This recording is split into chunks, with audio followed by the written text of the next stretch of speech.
I'm Vin. I'm Sori. And this is Light Better from the band Primum Movens. This is the big homie. He's a new Ronin. He's new to the Ronin clan. Yep. You can't say their last name, although I wish that I would have not used his first name and only went with his last name, because I like the last name is kind of cool. 100%. Yeah. 100%. Deccan. No, you're just gonna go back and erase it. Okay. This is for the big homie Deccan. It's for you, buddy. His home and address is okay. So for Theological. Oh, yo, this is what he said. He said this band is a concept band that follows the life of Lucifer to explore the concepts of tyranny and feminism. Really, the whole story unfolds over 2 albums. This is the first song in that story. It obviously displays Lucifer and the other angels he brought with him as victims to tyranny. It's a long song, but great music. I probably shouldn't have read all of that. I'm so sorry. This is what you do. This is why we can't have nice things. The only thing that I was really trying to say was the concepts of tyranny and feminism. There are multiple ways of getting your song reviewed, dear listener. My favorite is the community option. $1 at the gate gets you in a Patreon. Yep. And you join an alliance, and that helps determine what songs we review. Or you can go the Ronin route, or if you're like Sori, the Filthy Capitalist route. $125 gets you straight to the head of the line. You do that 3 times, you get down to the $75 rate. Yeah. We've never met Deccan before, so hails to you, Deccan. Yep. And now we're about to see if we like your style of music. I probably won't like this song because it's about the devil. Please, and you're I'm gonna a love Christian. it. I can already tell you're gonna love it just by the name of it. Let's go. Ready? Uh-huh.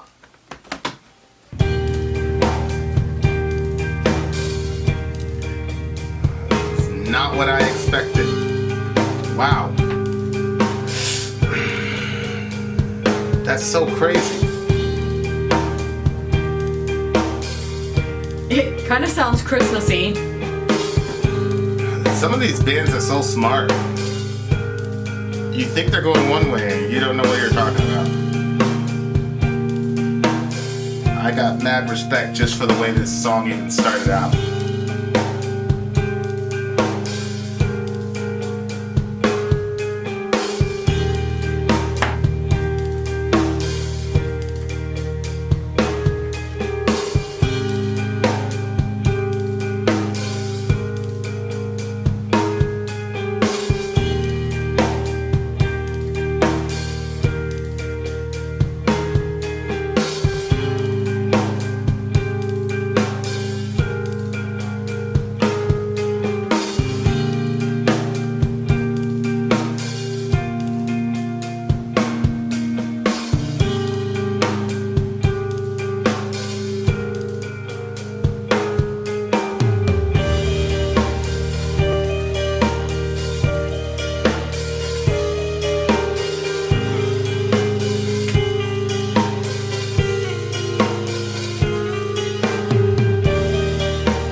incredible song.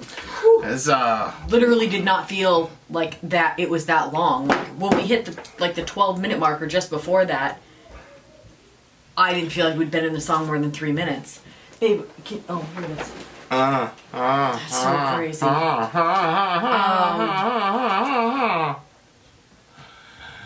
When the song started, it didn't sound like I expected it to sound. And it kind of reminded me of like a Christmas song, like kind of like the way that it was getting started. I know. And then his lyrics came in. It had like a 50s type love song vibe to it. Had like yeah, I felt like it was a love song too, but I had already read what said. But I don't. No, wait. Okay. Yeah, I know you read what the summary said, but I don't think that this song is. I just don't think the song is about that at all. There's nothing in that song that makes me go there. Think that it's the fall of Satan?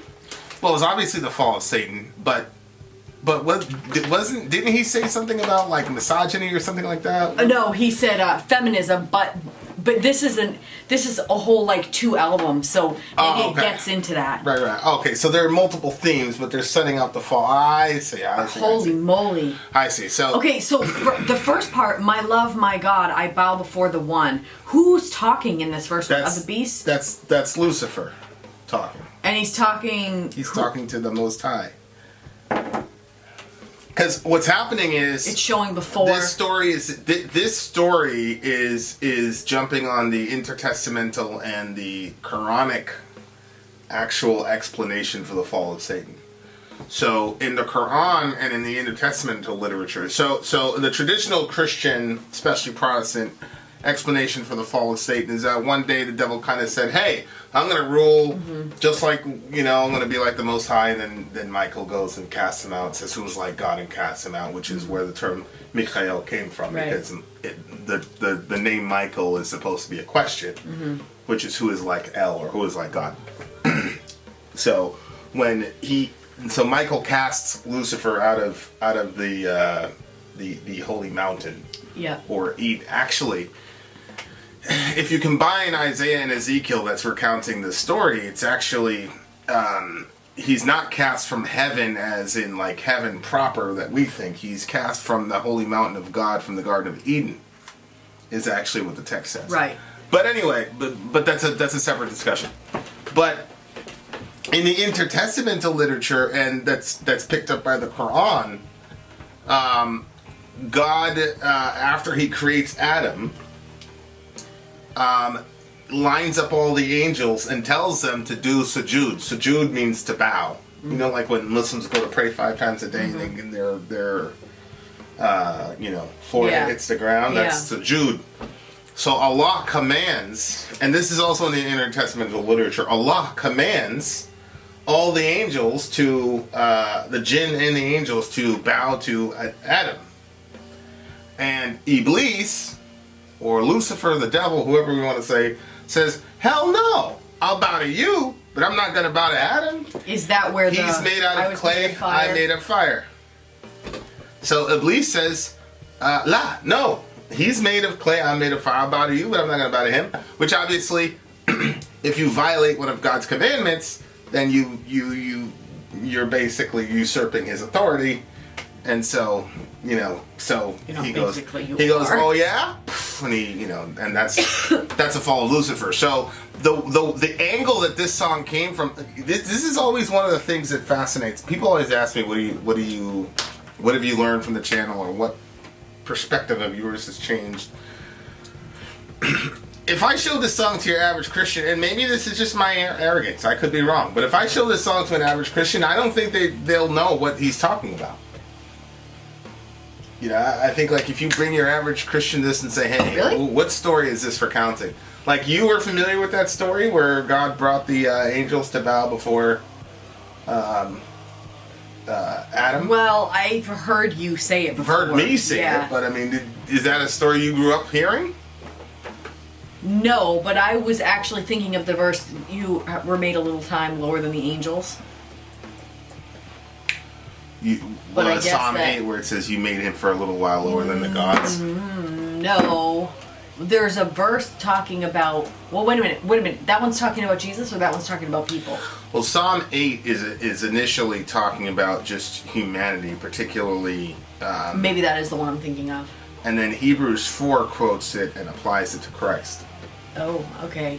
And then, you know, he says, and the author of Hebrews basically says, for now, we do not see this among ourselves, but we do see it when we look to Christ, because he was made lower than the angels, but then he rose from the dead, and he's, you know, he's the firstborn of new humanity, and so he will not be ashamed to call them brethren, something like that. So, but that's not really talking about that specific story. No, that's just what came in my head when we were listening to it, and I wouldn't have, if I didn't know the stories that you had told, then, but I still think I would have known, because, I mean, first of all, it says Lucifer, and then, but I would have been like, well, he wasn't told to bow to Adam. That's what I would have said.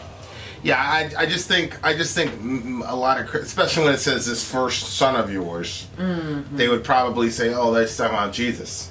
He said, I shall crack the cradle born. In other words, he would destroy him right before bowing to him. Yeah, I'll destroy the whole planet, because he was born in the cradle of the earth. So I'll destroy the whole planet before I bow to that guy. But my point is to say, your point's well taken. My point is to say that, you know, I just don't think your average Christian I guess knows you're right. as much of this background as a Nergal or an Eric from Vatane or these guys. It's just mind-boggling to me how well-versed these people are. They're so well-versed in it that they can turn it into prose and music and things like that, which is, you have to have a certain degree of familiarity with this stuff to be able to musicalize it. Mm-hmm. So, like, as a Christian, it's like, it's mind-boggling to me. But then it makes me go, like, because I remember I used to be like, man, people don't read, blah, blah, blah. And you'd be like, you've just got a gift, Vin. You have to be patient with everybody. I'm like, really? This guy, too? He's got a, you know, magical spiritual gift? No, I think that he's... People are just lazy in their faith. No, I think that there are certain people that love to learn and love studying certain things, and I don't think that that's everybody. So you're still making an excuse for lazy people? No, I think there's more. No, because don't know there are stop. There are some things that it's like I condemn you. You're lazy, or you apply yourself to learn, but you don't have to apply yourself to learn. You just want to do it. Like, there's things that I do that it doesn't take like energy. You remember how like Gary Vee will say, "Do what you love"? Yep. Because it's not like work that way. So you can't say someone that doesn't enjoy sitting down and reading and learning, you can't say that the person that loves doing it, that it takes the same amount of energy for both of them to do it. I didn't say it takes the same amount of energy. No, but you said the opposite. I just think modern Christians are just very, very, very lazy in their faith, and that's why... Yeah. And then when I look at atheists, or whatever people call themselves, they... I don't know, but they seem to want to familiarize themselves with the depths of the theology or the philosophy that they're critiquing. Some. Well, what I'm talking about specifically is metal atheists, right? Because I've had experience with a lot of atheists in a different form that were obviously very ignorant about what they were talking about. But when you look at a Nergal or an Eric from Vatane or this guy, like, would you, like, if I were to say Nergal knows more theology proper than your average pastor, I wouldn't be wrong. Oh, I would agree with you. Yeah, But then that's what I'm saying. Is I just think it's a scandalous. It's a scandalous thing. I just think that modern Western Christianity this doesn't happen on the Eastern side. There's a heavy primer on knowing your religion in the Eastern side, but on the Western Christian whatever, man, holy moly, it's shameful. It's shameful in my opinion. And I hear what you're saying, but this guy is making incredible music, and he's that's the thing. Like, when you have these stories, like you're told a story from a very, very specific perspective. Okay, he's Lucifer, he's bad, and he's all bad, and yada yada yada. And this one is different because he's got emotions. He says he loves God. I know. You know, I know that type of. And what people don't realize is like And he's not, like, if this is how the story went, he's not completely crazy for saying what he said, you know what I'm saying? No. Like, aside from going against God, like, that's crazy, but, like, to say, look, I was made in fire, you just pull these people out of the ground, like, how's this happening? Well, yeah, especially from an Islamic perspective. I mean, you can kind of see it from a Christian and Judaistic perspective, but from an Islamic perspective, it's very strange, because to make sujood is, you only make sujood to God, to Allah. Yeah.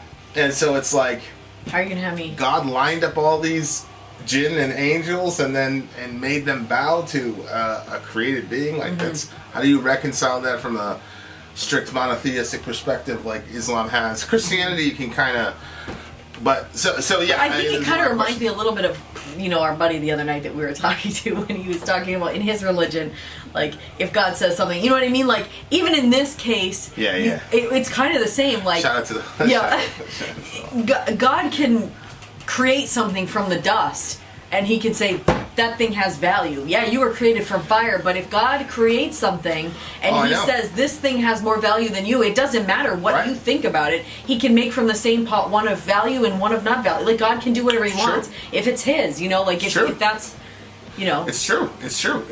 And like, a lot of people don't realize, like, even if you take the passages in Ezekiel and in Isaiah 14 and 28 respectively as referred to Satan, which I do, what's interesting is that the poetic genre of literature that is in the lament category. Which ones? Isaiah, you said? Yeah, in Isaiah and Ezekiel, when it's talking about Lucifer and the fall of Lucifer, it's actually in a lament, which is a poetic device that's used for mourning. Right. So when God is recounting the story, he's mourning. He's not saying, ah! Right. So it's a very interesting angle where he reimagines it, and it basically is a good relationship that just becomes sour because this guy cannot countenance, bowing to something that's beneath him. Right. And I'm sure you can harmonize, what you see in the actual Old Testament between what you see in the intertestamental literature with this story by simply saying, in Lucifer's refusal to bow to God's creation, he's refusing to bow to God, because what he's saying is, there's limits. I believe I know more than you know. Right, there's limits to my obedience. Yeah. Right? Right. So you definitely see it there, but it was definitely said, like, it was kind of an emotional song, I think. It was. Was it emotional to you? It was. It really was. Yeah, I think a lot of times, like, with Christianity, like, the vast majority of the Bible is written in the genre of storytelling. And I think that's very, I think it's, there's definitely, like, syllogistic reasoning. If you read the book of Romans, for example, or you read Ephesians, it's definitely didactic, and that's there. But the vast majority of the scripture is told in story form, and I think that that's on purpose. Like, it's designed to immerse you in these people and their lives and what actually happened. And being a father that has a great relationship with my kids, and your firstborn is kind of like leading the charge of everything, and the truck came because he had his first delivery from Amazon. He shipped all of his stuff in there, and he's got everything, and then he explained to us his methodology for pricing, which was great in my opinion. And now he's talking about making deals with this company because he needs their permission. It's like, whoa, like this is your pride and joy, holy shit. But then it's like, imagine if something went irrevocably bad between us that could never be repaired. Like, that would be that. And if I wrote about it, it would absolutely be a lament. And if he wrote about it, it would come out like this. It would be that mixture of, love, sorrow, vengeance, that type of thing. And we went through that a little bit over the summer, me and him, because he lost his ever-loving mind. And, so it's just it definitely came from an angle I did not expect. My gosh, yeah. Because I pretty much, I was like, okay, I get this. It's going to be a black belt. It's going to be a lot of, and a lot of, whatever. But, like... But it's that vocal style that, like, just gets me in the feels. You know what? This type of vocal style. I did not, like, I could kind of, like, when we first started the channel, like, some of you know, some of you don't know, I grew up in a Christian home that was very strict and we didn't have any music. And so, like, when we started doing this channel, like, literally I didn't know anything about this genre. There was just, like, you know, Marilyn Manson I had heard about, like, you can't go there, you know, you can't, you know, so there was a few things. I had heard of Slipknot, didn't really know anything about them, and I'd also heard of Korn. But beyond that, but I didn't hear any of their music. So, like, getting used to the different genres and being able to appreciate them for what they were was kind of crazy. And it was something I had to kind of get used to. Yeah. But, like, when I hear this song, like, and it just draws out my soul, like, the vocal style, the lyrics, the way the music came in, like, to me it was perfectly packaged. Yeah. And, like, it's one of those things where you hear great music, you want to share it. So, the big homie picked this song, he want to share it with us, you know? Shout out to the homie. Yeah, and, like, Really good pick, I was thinking, oh my word, like, I wanted to share it with, like, someone like my mom or something, and be like, Mom, this song is crazy, but I know she's not acclimated to this type of music, so she would not be able to understand. Like, it would be like, like the vocal style, yeah, you just can't. So I'm like, oh, it's such a bummer because it's such an amazing song, but you have to, if you're not accustomed to it, you couldn't really, like, take it in, like, to the degree that I did. Yeah. But lyrically, yeah, like, it's just crazy, like, the way that they brought the story out, because it made me feel very, like, kind of emotional. And, like, when it was my love, my God, I bow before the one, like, of the beast. When he goes on, like, you feel like I felt like my heart was saying that to God when it was being said, but the sound of the vocal style was, like, just drawing your soul out, like, yeah. And you could feel, like, because sometimes you kind of hear the story and it just kind of sounds like that, like, yeah, Satan woke up one day and he was like, I just want to be like God. Ugh, you know, and, like, he, like, gets everybody together to rebel against God, and then God, like, sends him away, but there's, like, no emotion from really either party, that God, like, you know, makes this decision that he's gotta go. And so he goes, but, like, even when Satan made his decision, it was really about, like, there was no affection that he had for God.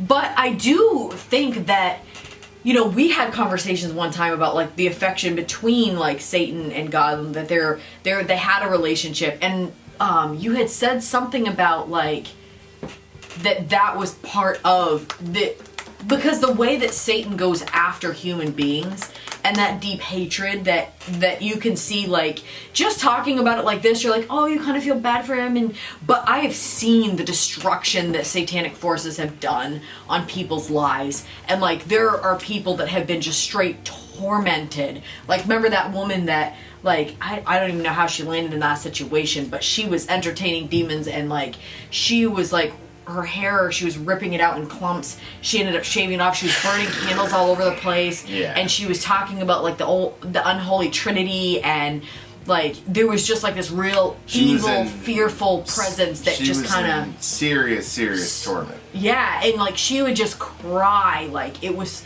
really sad. Like, it just seemed like that she just had tears that would constantly come, and it wasn't like she had, like, some issue with her eyes where they were just, like, running. Like, she just was, like, so sorrowful, like, everything. It was just a really, really sad situation. So, like, when I see that, I'm like, wow, why does, like, the devil, like, why is it like that? You know what I mean? But then you hear this, and it's like, I don't know, like, there is more to the story. You know what I mean? Like, it wasn't just, like, this cold, Satan decided to take over, God sent him out, and there was no feeling in any of it. Yeah. I mean, he was one of the cherubim or seraphim. You know, that means he was one of the closest to God. And so, yeah, I mean, he was, you know, it's kind of like Jesus and Judas, you know, where people, you know, a lot of times, like, when it's acted out, it's like Jesus is like this mechanical, you know, but the Psalms say, like, you know, my friend in whom I trusted. Yeah, I know. Yeah. He loved the dude. And obviously Judas loved him. So it's just one of those very weird things where even at a cosmic level, it's like, you know, just some relationships, man, they're just, you know, they're doomed. You know, and it's Yikes. it's a crazy thing to be able to, for God to say, yeah, I know what that's like too. You know what I'm saying? Like to be like 10 toes down with somebody and then have them, you know, flip on you and then hate your guts and want to destroy everything that you build and whatever. Right. And, you know, and that's why a lot of times, like, you know, like certain situations where you can destroy a person, like who's trying to destroy you, you know, like, or like me particularly, you know, like there are times when it's like, yo, I could really just completely just ruin this person. But I love the person. So I'm not going to do it. You know what I'm saying? And you know, so I'll leave him in the hands of Allah. Yeah. God will, you know, because everybody, when you're in the middle of conflict with people, everybody thinks that they're right, and especially religious people. There's nobody, you know what I'm saying? So it's like, and to me, I'm like, I'm not going to argue it. Like, I don't know. And that's the thing, you know, Paul said, I'm not going to sit here and fight with you people. I don't know. We'll see when God shows up. He'll settle the accounts. But, yeah. It's a really sad thing, and I thought he really captured it. It was like completely out of left field, like right from the way that the music started. It had like this Ghost, you know, Ghost has this sort of like deceptive, like oh, he's talking about the devil, but it's like this 50s swing type of energetic. Hey, and he's like, holy shit, he's talking about the devil. Like it was that type of energy, man. It was pretty crazy, but you know, I think it was Tertullian who was like an ultimate universalist. I think he took Colossians 2 where it says that, you know, that God was in Christ reconciling the world to himself or something like that. And he was, and Tertullian was like reconciling the world, all things, which also means that everybody will be reconciled to God, including the devil, you know. Wish. So. I really, well... See, and this is me. I flip back and forth. I'm like, oh, I wish. But then I think of the path of destruction and the horrible, evil things that have happened. Bro. Yeah, it's too far. Evil as hell, nigga. That was for everybody that listened to the previous song. It's too far. I want to talk about this part a little bit too. I hear you. I hear you about that, you know. But then I'm like, we're watching a show, and there's this particular guy. And most likely, he's probably not with the A and Soph. He's probably, you know what I'm saying? Yes. Evil as hell. Yeah. But at the same time, like, if we woke up in paradise and we saw the big homie, I'd give him a big hug. I'm like, holy shit, how did you make it, you evil motherfucker?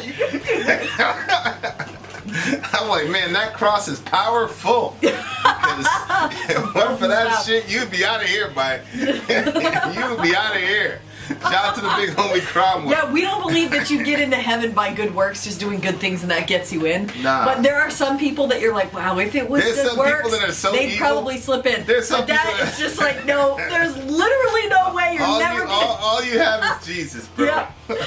Shout out to the big... If that's not true, just give up now. Shout out to the homie Cromwell. Cromwell. Right here. Back of the head. Oh, terrible. Oh, my God. And then he ran away from that. Said she looked like a horse. Oh, she looked like a horse. His eyes was all watery and shit. He was tight. He was hurt. He was hurt. He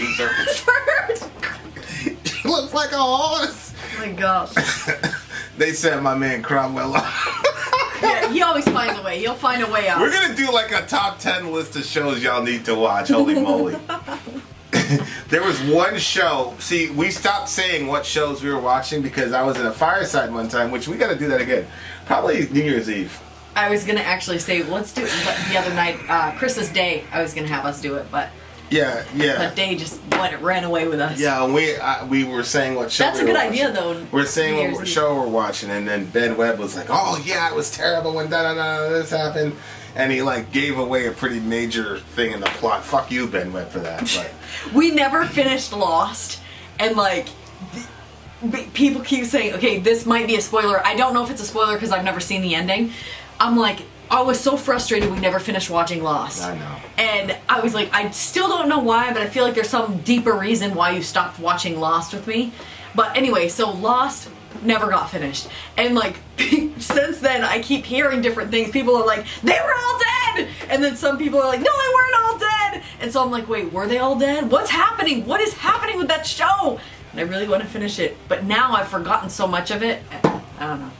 No, anyway, it doesn't matter. Okay, so in this exchange here, so authority obviously is God, I'm guessing, saying proud fool. Lucifer saying my Pharisee. What does he mean by my Pharisee? He's calling God a Pharisee? Well, I'm assuming like he's using the term Pharisee in a negative sense, that the Pharisees were a body of judgmental people who unrighteously condemned a good and innocent person. Okay. So he's saying that God is the first Pharisee, basically. And then he says dissenter, which is someone who causes issues. Just somebody who disagrees with the disagreeable prevailing, to live. Disagreeable, to live within peace. Like the descendants of Yaqub. That's true. You are disagreeable to live within peace. Yeah. Lucifer says this heresy. What? What? I don't understand that. When he was saying this heresy, what is he saying? Well, I think he's saying this heresy is his majesty. So the descent, he's saying, so God is saying you're dissenting. Yeah. You're not supposed to be dissenting. But what he's saying is, well, you're telling me to bow to a human being. Oh. So I'm right not to listen to you. Oh. And he's saying my majesty, like, my lord the king, whatever. I see. Good song. Okay, wait, one more thing. At this end part, you were like, yo, you looked at me with, somewhere in here, your house is split, my liege, my love. Right in there? Well, because I actually, the show that we're watching, I really love all the honorifics that they use. I do too. Because even the king uses it. Yes. My Lord Cromwell, my Lord, yes. or my Lord, her grace, his grace, yep. his majesty, blah blah blah. I just love those honorifics, and that's one of the things that I've always thought to myself, like, I think it was a sci-fi show. I think it was Star Trek or something, where like there was this one culture where they were always like saying, and like the person was like, well, what does that mean? And the person basically says, it basically means that you're honored and that you're loved by all, whatever. And so that's how they would agree. And I was like, that's how we're gonna say what's up in heaven. I'm gonna run up to Ben Webb and I'm gonna say, hey, whatever, smack him. So you think that language is gonna be in hell? I'll smack him and Cromwell. Nah, Ben's not going to hell. Ben's not going to hell. None of the people I like are going to hell. Surely not. Because I pray for them. Aw. Okay. It's an 11 for me. What? It's an 11.